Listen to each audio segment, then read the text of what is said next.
Welcome to the Creative Plan Podcast Network.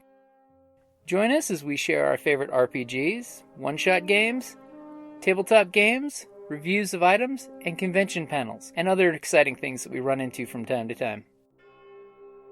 Sit back and enjoy the show.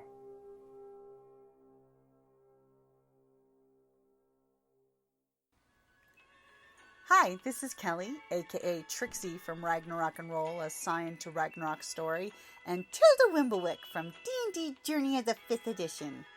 First off, I would just like to say thank you to everyone for listening to our varied adventures, as well as for rating us on iTunes and RPGpodcast.com. If you haven't rated us yet, we would greatly appreciate it if you could.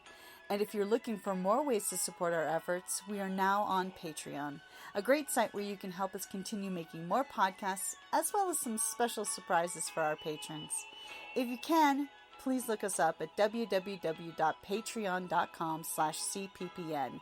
Every little bit helps. And again, thank you for listening. Space. The final frontier. These are the journeys of our podcast trips.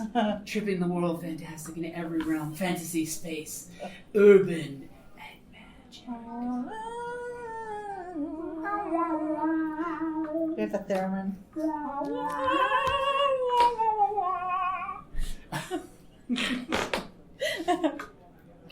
Too bold to go where no one has gone before.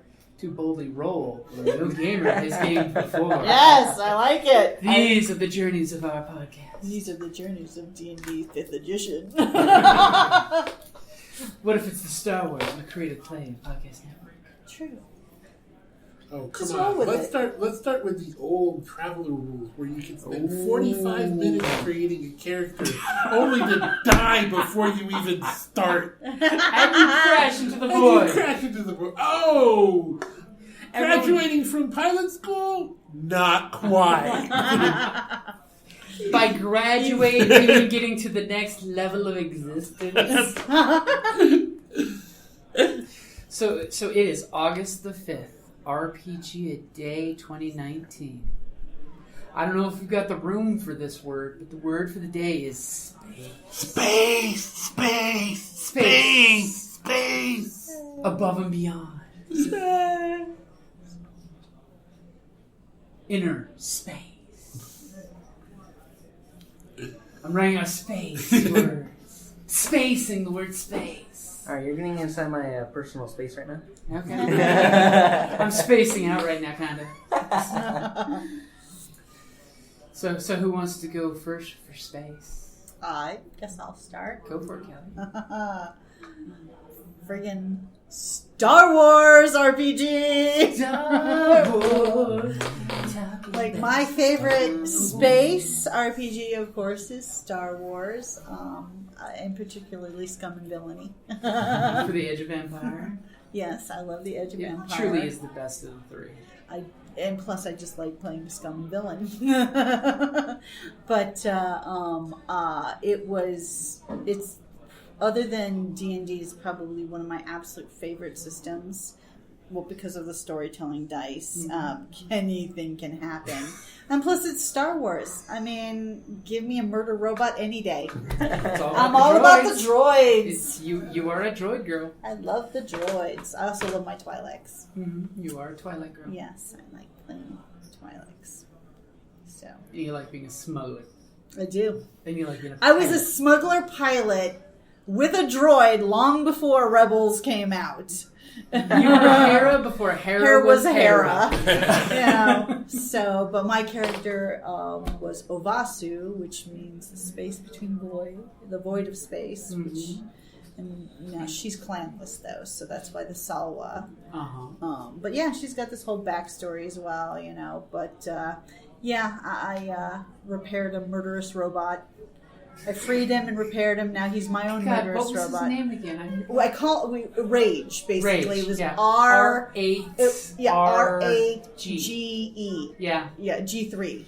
Yeah, basically in the game, the pretense was they stole a bounty hunter cruise ship. Literally shipjacked it while they were doing a mission. Funny thing was that was going to be a one-shot adventure to be those bounty hunters, and then you find out your ship's gone. And they basically painted a target on the astromech droid and were shooting it because it came with the ship. It was terrible. I was also, of course, a mechanic. So I was like, stop picking on the droid! So I rescue the poor little thing. I fix him up, take off the restraining bolts. Rolled a bunch of triumphs on mechanics. Because the poor thing was just... Out of character, it was a murder bot that was going to space them all the first chance they got. And then she rolled some triumphs. And then it's like... But anyone else, however... I mean, I remember at one point, I told the murder robot, basically, I called him sometimes Reggie, that under no circumstances anybody allowed in here but me. So he would have killed anybody that came, through there. And it was like, yeah. And he did get that carbonite head. Yeah, he did. And I always continually repair him. But... I mean, Star Wars, the RPG, is my favorite space-themed. You know, I mean, I was never much in for, like, GURPS or Rifts. Well, that was more, Yeah, but Rift Space. Yeah, Rift Space or... although, I did try the new Star Trek one at the last... Trek Borg. At the last one of the RingCon fundraisers. Mm-hmm. And it was actually... Star Trek Adventures. It was nice with the new 2D20 Modius system. But this one is near and dear to my heart. And it's cool because you look at the cool symbols in the dice. Well, and plus it's just there's such a rich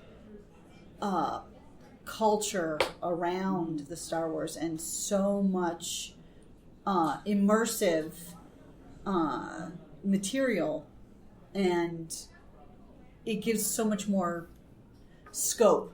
Yeah. I mean, I would have to say. It has an infinite space. Yes. Between the comics, the novels, the EU novels, the fan fiction, the Star Wars Christmas special.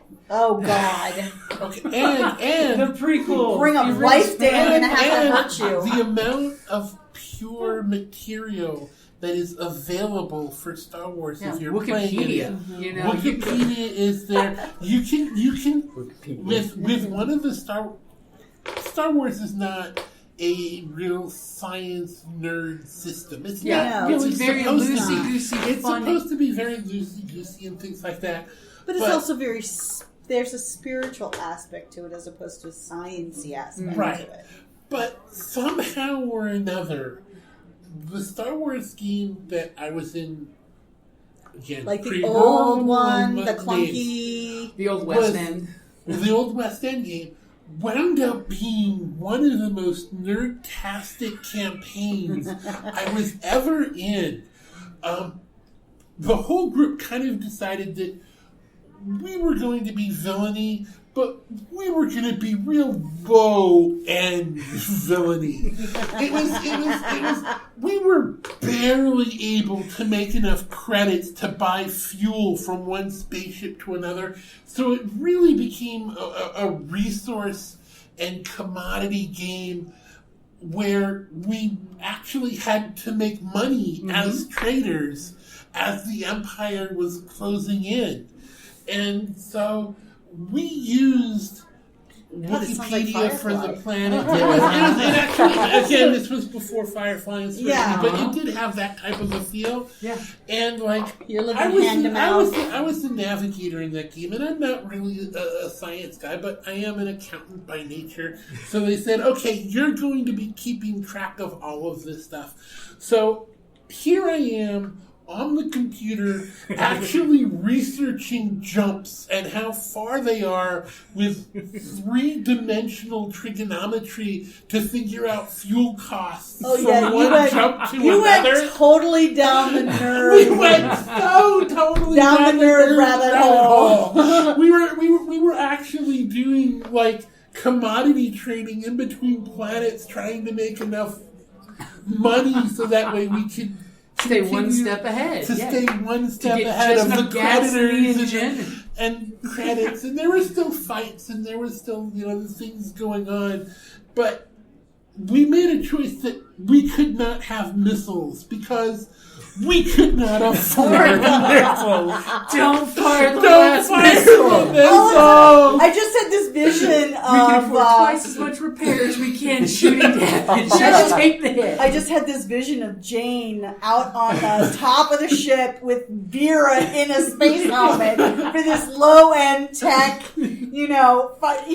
Band-Aid style of weaponry. And West End was brutal when it came to ship repairs and Oh, docking yes. charges. I mean, literally, it was like a tenth of your ship cost to dock. Oh my God! Yeah, West End was West End, brutal. there were lots of charts with lots of numbers, and it just really turned. It is not. I cannot recommend it to other people because it just takes a certain. Unless you like to obsess about it becomes a spreadsheet issue. It really becomes a spreadsheet issue. However, there are times both in your life and in your gaming career where playing the spreadsheets is actually fun. It's therapeutic. It's therapeutic, and again, way back. Because when I first gamed, it was on like the Apple IIIe, and on again, I'm old. Hey, I had a 3GS. I mean, and there were a whole series of games which were basically called 3X, where basically you had a ship. You went from one planet to another. You were trying to make enough money so that way you could get better armor, better weapons, eventually better ship with a larger cargo to be able to kind of like explore the universe as you go. And that was this type of game. And it turned out to be really, really fun. There was there was some role playing, but it really turned into a whole ship experience because the different people had their own different stations, and everybody had their own, kind of job to do. But it really was a fun game. But again, if you really like minutia of. what can we I was buy an art you? major. I'd probably been not so keen on. Just tell me where I need to fly. See, Exactly. then you put her art line in the cockpit, and you just say, tell me where I need to fly. I'll thread a needle with this baby. Which works just like, the classic archetypes from Fireflies. Wash had nothing to do with nothing, except in his cockpit. Now, I've never played any type of, isn't there an RPG for Firefly now? There is. It's out of print again, but it was done by the same folks that did the Supernatural and the Leverage. I've never played any of those.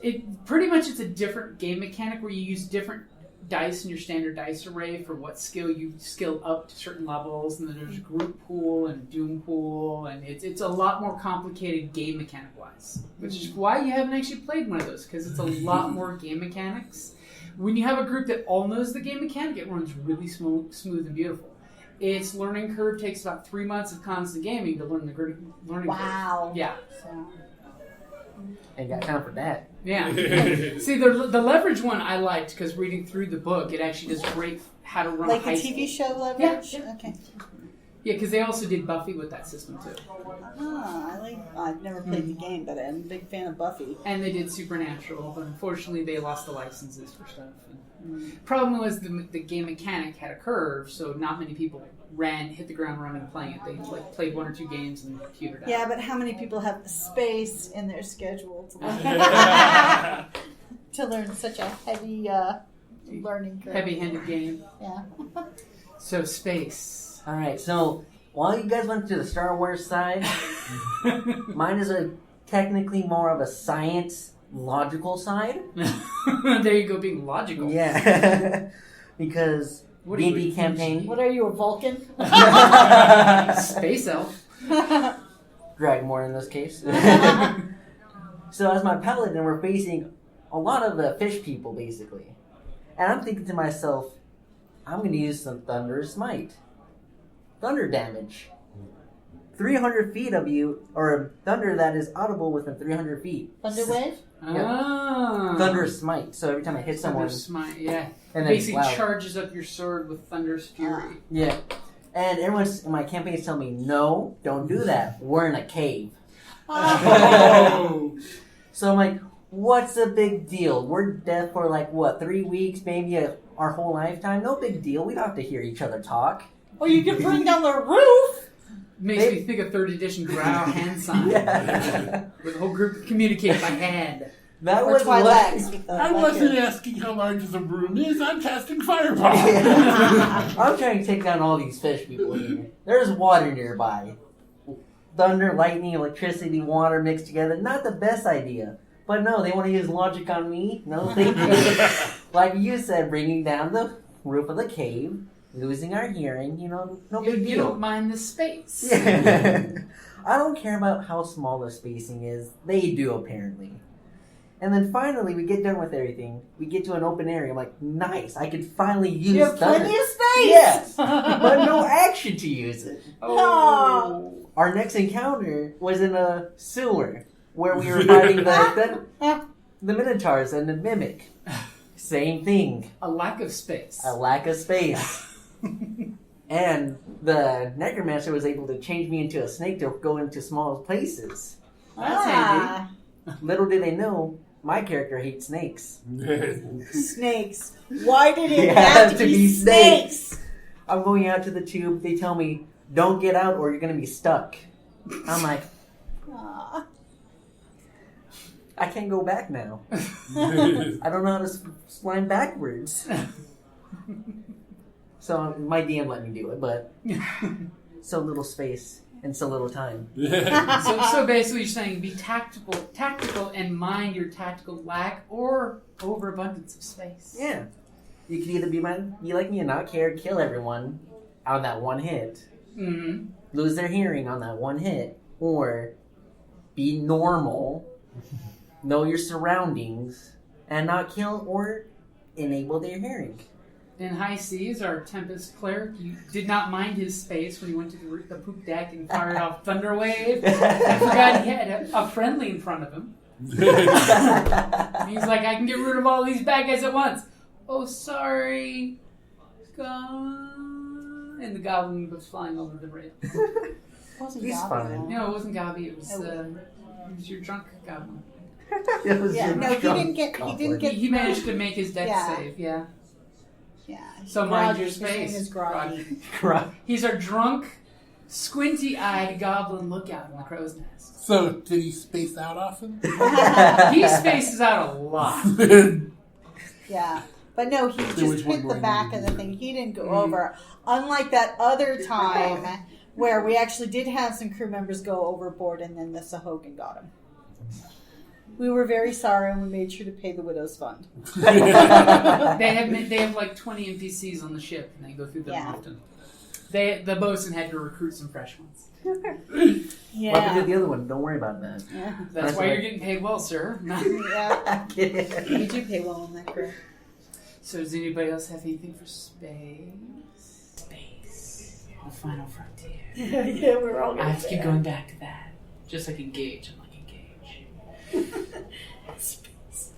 Like, But it doesn't have to be just space. Mm-hmm. right? No, yeah, Well, it's not just space. It could be Well- headspace or game space. And one of the Or this space. well, Yeah, well, actually. but that's just it. That it's that together we create a safe place. Mm-hmm. That you Yes. can be stupid and goofy and come up with a ridiculous idea and be as wild as you want, and your imagination can come to life. And instead of people being like, "This loser," You're so stupid. I Right. can't believe you did that. right? That you have your friends who are like, I never would have thought about that, and it's hilarious.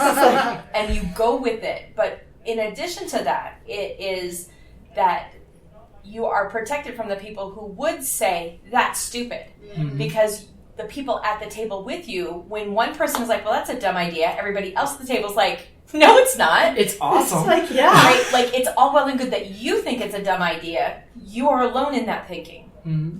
And safe space is a huge thing in gaming. It really is. Especially really for important. women. Yeah.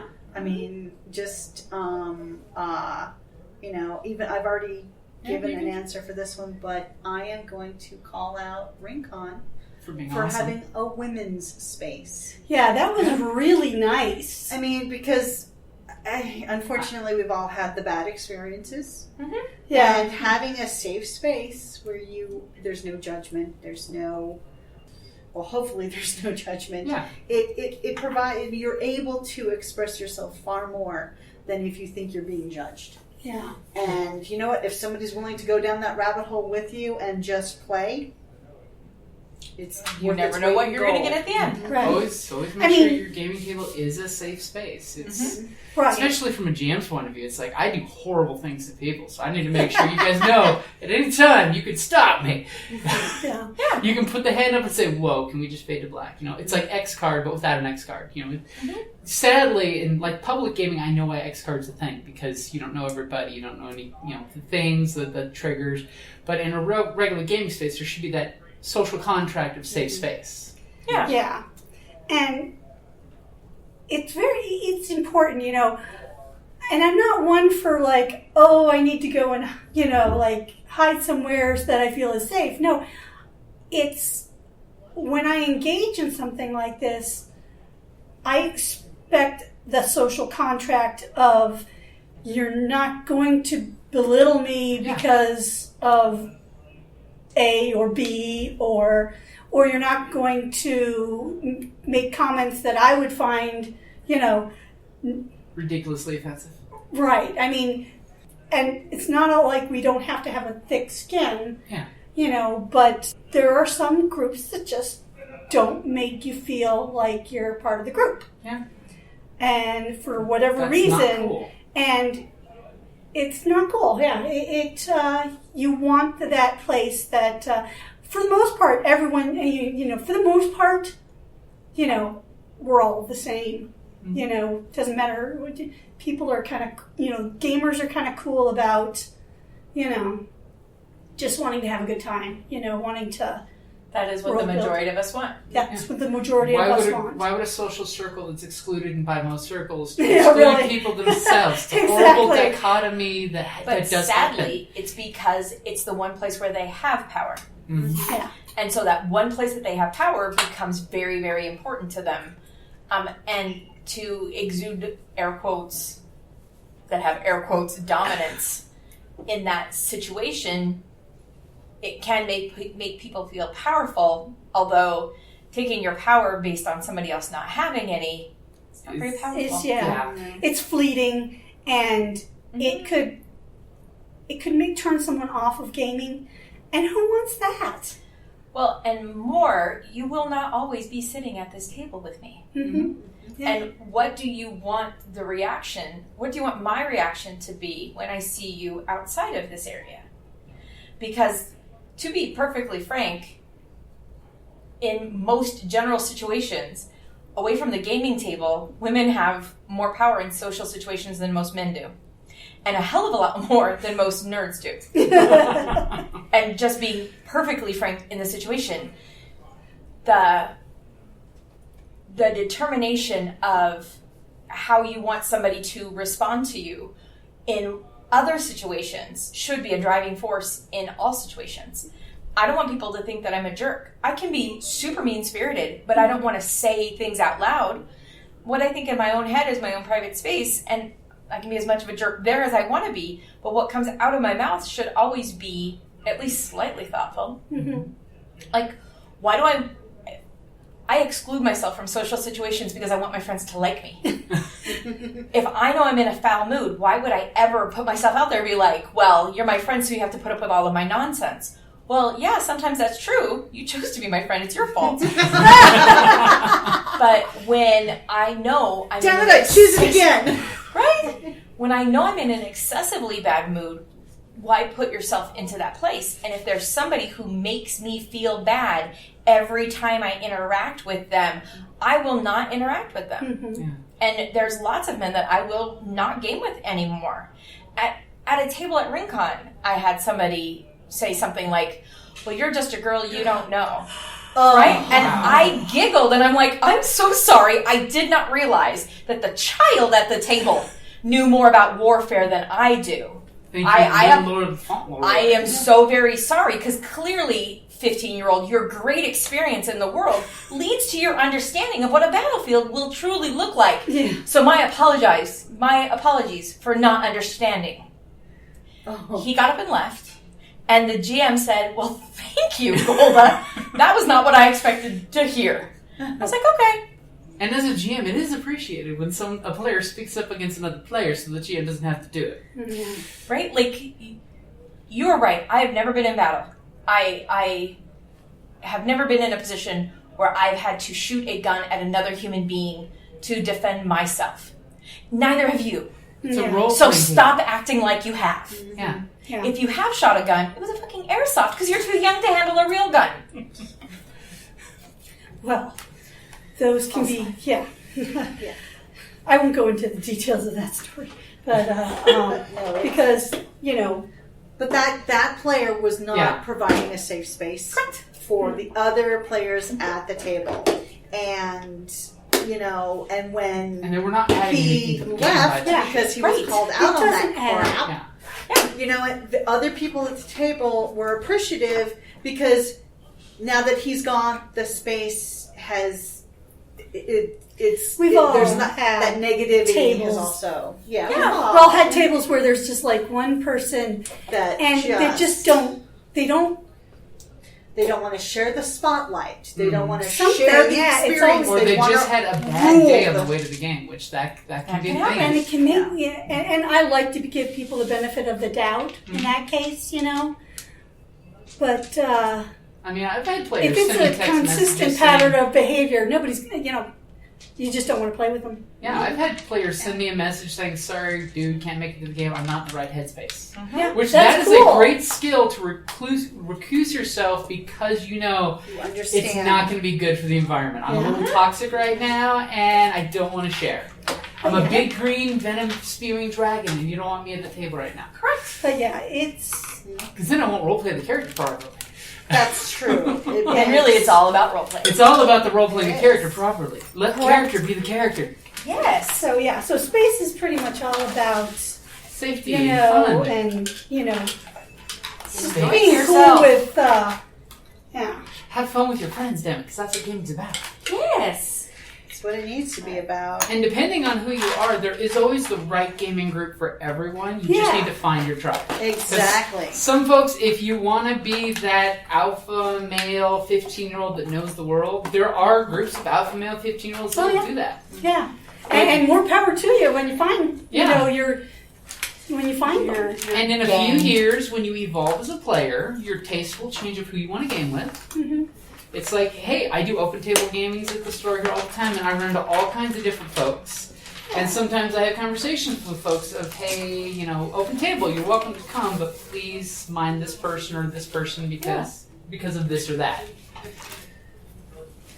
And like conventions, we found out with many convention games is you have that. You never know who you're sitting with. yeah conventions is where I experience a lot of the Because it's drama. Well, and what kills me is sometimes you sit down and you're like, why do you not live in my city? Yeah, Why because they're can't I just I want to awesome. spend adopt you all like, of oh my my time with you. All my time. Yeah, like the first time you play, you're like, oh my god, you're amazing. when you meet the new player for the first time and you're just like, can I take you home? Yeah, they're You're like, like, so I just want to awesome. put you in my pocket. It's like, yeah. As soon as the game book's at the table, pull you out of my pocket and say, all right. Yeah. Because of course that's, you know, I want to make sure we add positive spin of, yes, game in public, you meet new friends this way. You find you find fantastic Kindred new games. Yeah, kindred you know? spirits, definitely. So don't be put off of gaming in conventions. Yeah, don't. I mean. I'll throw that once in a caveat out while- there. There's a gentleman that I played with that I was like, okay, like I've got some free time. I guess I can give you some of my free time. And I had the best time playing with this person. And another person, I was like, oh, I've never played with him before. Let's see what that looks like. And I was like, Get me out of here. I need to go on my limb off to escape. But you never know. Yeah, you never know. Yeah, you definitely can't judge a book by its cover. Oh gosh, no. Nope. Nope. So I will throw out an out-of-game concept for the tabletop of making sure that you make space in your life for non-gaming stuff. So that way you have a work-life balance with your gaming life and your work life and your non-game life, because I've experienced a massive shortage of that over the last few months. So try to find space in your life to find downtime, and of course, as a game master, find space to write game stuff. Even if it's, and like some of the best GM advice I give people is when you find free space in your life, write down encounters for games, even if it's not for a game you're running. There's like, this is a cool encounter with a theme and a threat and a setting, and just write it down in your gamer's log somewhere and save it for a game that might come up, might not come up, might not ever come up, but you have a cool thing written down. Like all of a sudden you might get invited to a fighting ring in a game. It doesn't matter what the game was. It could have been that you wrote this down in your book for a Kirtar fight in Star Wars, but it got used in your steampunk group for a great fight match. To take a wrestler to a classic strongman fight match. And all of a sudden, you guys actually had the 8-man of Zanzibar pop out as a wrestler. Dun, dun, dun. Let's get ready to rumble! Because see, that encounter technically started out as a Star Wars idea from years ago that my smuggler group would be smuggling a fighter who worked for a hut from a rival hut who's wanting to either drug, poison, or kill that fighter to get him to the fight match. Mm. And yet I wrote that down somewhere. And because you write it down, it helps lock it in your head as a thing. And, you know, like our journalist here with her journal. You know, find space to write things down. Because if you don't write it down, or you don't podcast it and listen to it later, you will forget it. Exactly. Or you all say, what was that guy's name again? I don't know, I didn't have space on the character sheet to write it down. And then you guys make a new nickname for him. Skax. Yeah, Skax. So that is space, the final frontier. These are the dice rolls of our games. Our mission is to game until the day we die, as I'll have my dice in my hands and I'll roll and I'll say, Rosebud, natural 20. Or, No. Constitution save 1. Crit fail. Someone delete my browser history. No. I'm dying. I have to do my death saves. Fail. Okay. Fail. Oh, shit. I got one more. Bro, God, destroy my phone. Here's my password. Delete everything. Delete my history. My browser history. I'm a leaf on the wing. That's how I soar. Oh, too soon. Leaf kebab. No. Yes, too soon. Hobart Washburn. We love you. And also, it's one of our favorite droids. Yes. Yeah. Quirky droids. Cassie said I had to. That's one of the things I love about Star Wars and space. Is droids. You gotta have quirky droids. Yep. So that is a good place to wrap it up there for space. Hashtag RPGaDay2019. Wow, it's 2019 already. It's already August. This year's gone by so fast. Yes. We spaced its passing. We're just on a floating planet flying through space. Think about You're it. just... You're Reaching- trying too hard now. I'm reaching out in empty space and coming back in. Oh, God. All right, that's a good place to wrap it up there. Thank you for listening to the Creative Play and Podcast Network. And feel free to enjoy our other shows, such as D&D Journey of the 5th Edition and Scion Ragnarok and Roll, a Scion hero to Ragnarok story. Thank you for listening.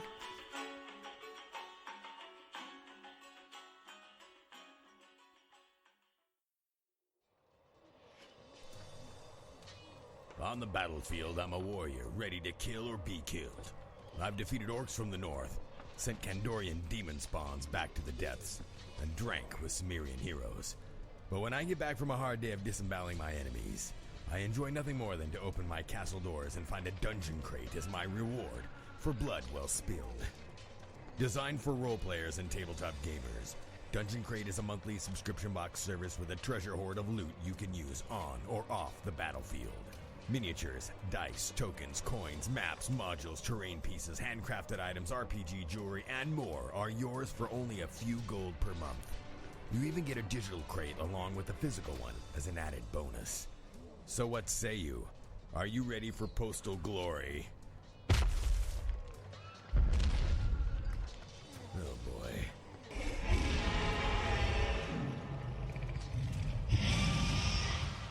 DungeonCrate.com. Let the adventure begin.